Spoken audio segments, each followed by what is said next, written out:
Hola, en este vídeo sobre electroquímica intentaremos resolver y explicar el fundamento de algunos de los problemas más habituales en electroquímica, como son aquellos en los que te preguntan si una reacción tendrá lugar o si una reacción es espontánea.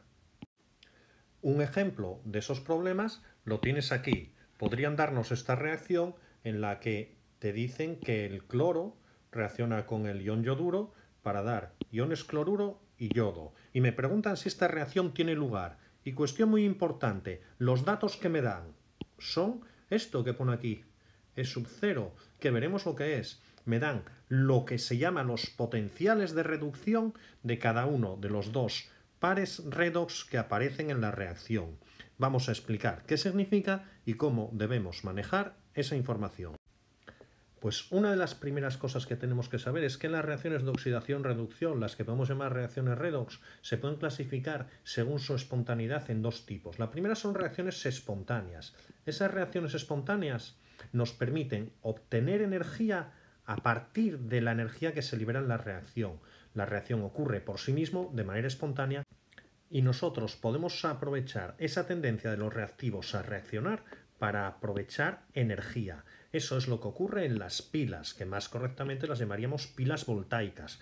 Todas las pilas que puedas tener en tus aparatos en casa, en el teléfono, en el reloj, en el mando a distancia de la televisión, tiene una pila para funcionar. Dentro de esa pila ocurre una reacción química que permite producir energía para que ese dispositivo funcione. Esa reacción ocurre de forma espontánea y por eso a eso se le llama una pila. En cambio, hay otras reacciones electroquímicas que no son espontáneas y que para que ocurran nosotros tenemos que aportar energía eléctrica. Los reactivos no darían lugar a la reacción por sí solos, necesitan un aporte de energía para que la reacción tenga lugar. Esos procesos que muchas se realizan para la obtención de metales en estado puro son procesos que se llaman de electrolisis, y así es como en la industria se obtienen metales como el aluminio o el zinc. Estas industrias que obtienen aluminio o zinc deben consumir mucha energía eléctrica en los procesos, dado que son procesos no espontáneos. Un ejemplo de reacción química que sí es espontánea es la que ocurre cuando introduces una lámina de zinc, que podría ser este metal que tienes aquí, en una disolución de sulfato de cobre. Esta clásica disolución de color azul es de sulfato de cobre.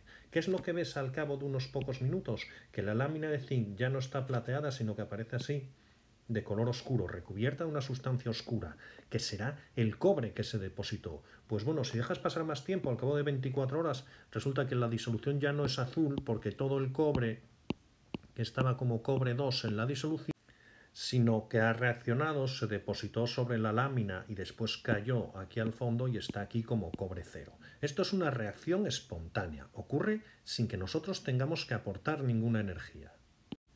En esa reacción nosotros podemos distinguir el proceso de oxidación que ocurre, que es que el zinc 0 pasa a zinc 2 más y que el cobre 2 pasa a cobre 0, y entonces podemos ver que la reacción global que tenemos es esta que hay aquí. Si este proceso que aquí ocurre de una sola vez, aquí ocurre que el zinc le da directamente los electrones al cobre, nosotros los separamos en dos etapas distintas donde cada reacción tenga lugar en un sitio diferente, obtendremos lo que vemos a continuación, que es una pila. En este caso, esta pila se llama la pila Daniel y te dejo una explicación detallada del proceso de esta pila en un vídeo que está el enlace en la descripción, en el cual veríamos que nos íbamos a encontrar con dos semiceldas o dos electrodos, que uno lo vamos a llamar ánodo, es en el que va a ocurrir la oxidación, y otro lo vamos a llamar cátodo, y es el que va a ocurrir la reducción. Esta forma de analizar el proceso estudiando por separado cada una de las dos semirreacciones es lo que nos va a permitir conocer si el proceso será espontáneo o no. Por eso el esquema de la pila en el que se separan los dos procesos, cada uno en una semicelda, es útil para estudiar el proceso aunque éste ocurriese de una sola vez. Por insistir en los procesos que tienen lugar, recordar que en el ánodo lleva a cabo la oxidación, en el cátodo se lleva a cabo la reducción. Pues los datos que vemos en esta tabla serán la clave para resolver estos problemas, dado que esta tabla, que se llama serie electroquímica o tabla de los potenciales de reducción, me va a decir qué sustancias van a tender a reducirse con facilidad y qué sustancias van a tender a oxidarse. Aquí se habla siempre de potenciales de reducción, que por cierto se miden en voltios. Algo que tiene un elevado potencial de reducción, y esas son las sustancias que están aquí en la tabla hacia arriba, son sustancias que tienden a reducirse. Tienden a reducirse con mucha facilidad, como el flúor, que va a tender a pasar a ion fluoruro, el agua oxigenada o el permanganato. Todas estas sustancias que se tienden a reducir con mucha facilidad, para reducirse necesitan oxidar a alguien. Por lo tanto, estas sustancias son muy oxidantes. Nosotros sabemos que el permanganato, que ya lo mencionamos, o el dicromato, que está aquí en la tabla, son los oxidantes favoritos en todas las reacciones electroquímicas. Y por eso tienen un potencial de reducción positivo y elevado.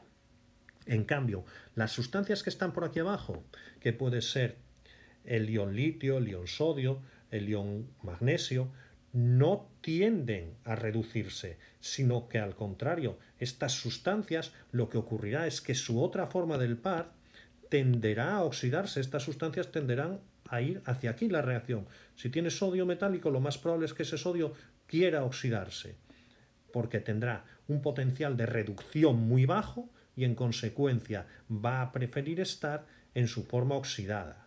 Lo que tiene un potencial de reducción muy alto va a preferir estar en su forma reducida.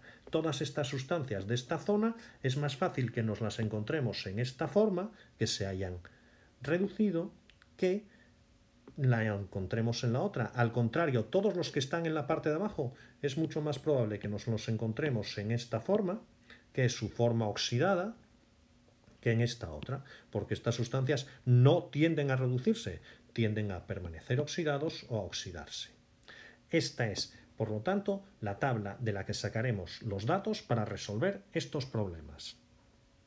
Cuestiones importantes a señalar: que esta tabla siempre se refería a potenciales de reducción, que para poder hacer esto todas las reacciones deben ser reversibles, y que si quisiéramos ver el potencial de oxidación, aunque normalmente no se llama así, deberíamos cambiar el signo. Si en un sentido el potencial es positivo, en el sentido contrario de la reacción cambiaríamos el signo. Y que un potencial de reducción alto, tal como veíamos antes los que estaban hacia arriba en la tabla, son sustancias que tienen una alta tendencia a reducirse y en consecuencia son sustancias oxidantes. Otra cuestión importante: el ajuste de la reacción o los coeficientes estequiométricos de la reacción no afectan al potencial.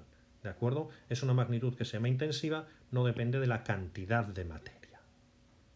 Pues ahora, la parte más teórica que hay que conocer: ¿cuál es el criterio de espontaneidad en las reacciones químicas? El criterio de espontaneidad en las reacciones químicas es que la variación de energía libre de Gibbs, la variación de G, es decir, delta de G, sea menor que cero. Si delta de G es menor que cero, la reacción será espontánea. Eso es posible que en termoquímica ya lo hayas estudiado, y en termoquímica delta de G se calcula como en esta expresión: delta de G igual a delta de H menos T delta de S. Pero en electroquímica, para conocer el valor de delta de G, hay que utilizar esta expresión que tienes aquí. Delta de G será igual a menos NF por delta de E, donde la N es el número de electrones intercambiados en el proceso, la F es la constante de Faraday, que es la carga de un mol de electrones. La carga de un mol de electrones es esta, 96.485 coulombios. Entonces eso es la constante de Faraday, y delta de E es la variación de potencial de la pila. ¿Y cómo calculo la variación de potencial de la pila? Con esta expresión. La variación de potencial de la pila es el delta de E, el potencial de reducción de lo que ocurra en el cátodo, menos el potencial de reducción de lo que ocurra en el ánodo. Es decir, potencial de reducción del que se reduce, que es lo que hay en el cátodo, menos potencial de reducción del que se oxida, que es lo que hay en el ánodo. Por lo tanto, esta es la clave. Tengo que ver cómo es el signo de delta de G. Pero claro, si delta de E, si el potencial de la pila es positivo, al hacer esta operación, si el potencial te sale positivo, delta de G siempre va a salir negativo por este menos que tenemos aquí. Entonces, cualquiera de estas dos cosas me serviría para decir que una reacción es espontánea. Si el potencial de la pila es positivo, la reacción es espontánea. Si es negativo, al contrario. Y si el potencial de la pila es positivo, siempre ocurre que delta de G, la variación de la energía de Gibbs, es negativa. Pues teniendo presente lo que dijimos hace un momento, vamos a ver por qué esta reacción, la que vimos al principio, sí es espontánea. Si miramos en la tabla, el potencial de reducción del cobre, que se expresa de esta forma, es sub 0 por ser en condiciones estándar de cobre 2 a cobre 0. Este nos dice que es 0,34 voltios. Y el potencial de reducción del zinc, de zinc 2 más a zinc 0, en la tabla nos dice que es menos 0,76 voltios. Entonces, ¿cuál es el potencial de la posible pila que se va a formar? Aquí tenemos lo que debemos aplicar, el potencial de reducción de lo que haya en el cátodo menos el potencial de reducción de lo que haya en el ánodo. Es decir, en este caso, delta de E será potencial de reducción de lo que hay en el cátodo, 0,34, menos potencial de reducción de lo que hay en el ánodo, menos 0,76. Si hago esta operación, me sale 1,1 voltios. Y este delta de E, el potencial de esta pila, es mayor que 0, es positivo, y por lo tanto, como el potencial de la pila es positivo, si yo introduzco aquí en la expresión de delta de G un número positivo, el que sea, veo que delta de G va a ser negativo y por lo tanto la reacción sí ocurre si es espontánea, dado que cumple los criterios de espontaneidad. Ahora, otra posible interpretación de este proceso que nos daría lugar a que te encontrases la expresión escrita de esta forma y que viene a significar lo mismo sería que el potencial de la pila podrían decirme que es el potencial de lo que ocurre en el cátodo más el potencial de lo que ocurre en el ánodo. Considerando que como lo que ocurre en el ánodo es una oxidación, al potencial que me encuentro en la tabla, que es un potencial de reducción, si quiero decir que es el potencial de lo que ocurre en el ánodo, debo multiplicarlo por menos 1. Por eso, esta forma de encontrarte la fórmula también sería correcta si es que interpreto que el potencial de lo que ocurre en el ánodo ya lo he multiplicado antes por menos 1 para decir que es un potencial de oxidación. ¿De acuerdo? Entonces, en el caso tal como lo he explicado yo, nosotros siempre escribimos potenciales de reducción y restamos, tal como aparece aquí. El otro planteamiento es decir, voy a poner potencial de reducción para el que se reduce, para el que se oxida le cambio el signo y entonces sumo. En el fondo, tienes que cambiar el signo una vez o bien restar, el resultado será siempre el mismo. Pues vamos a ver un ejemplo de algo que podría ser una pregunta de este tipo. Indica si es espontánea la siguiente reacción que nos dan aquí. ¿Qué es lo que tenemos que ver? Primero, que aquí el cloro pasa a ion cloruro de número de oxidación 0 a número de oxidación menos 1, por lo tanto esta es la reducción. Mientras que el yodo pasa de menos 1 a 0, por lo tanto esta es la oxidación. Bien, que en la reducción decíamos que era de Cl2 a 2Cl- y aquí evidentemente una reducción deben ganarse 2 electrones.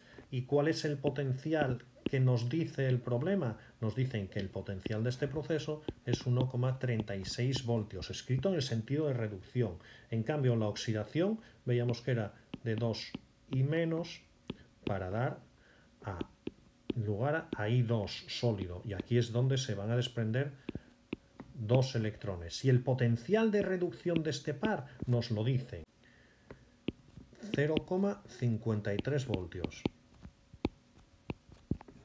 Por lo tanto, delta de E de la pila, potencial de reducción del que se reduce, 1,36, que es el del cátodo, menos potencial de reducción del que se oxida, 1,53, que es el ánodo, y esto nos sale 1,89 voltios. Igual que antes, delta de E es mayor que 0, Por lo tanto, delta de G es menor que 0. Y decimos por qué. Porque hemos aplicado delta de G es menos n f delta de E. Y tanto n como f siempre son positivos. Por eso se cumple esto. Y esta reacción podemos decir que sí ocurre, sí es espontánea, aplicando los criterios que hemos visto. Espero que te haya servido. Te encontrarás más ejemplos parecidos a este resueltos en el canal.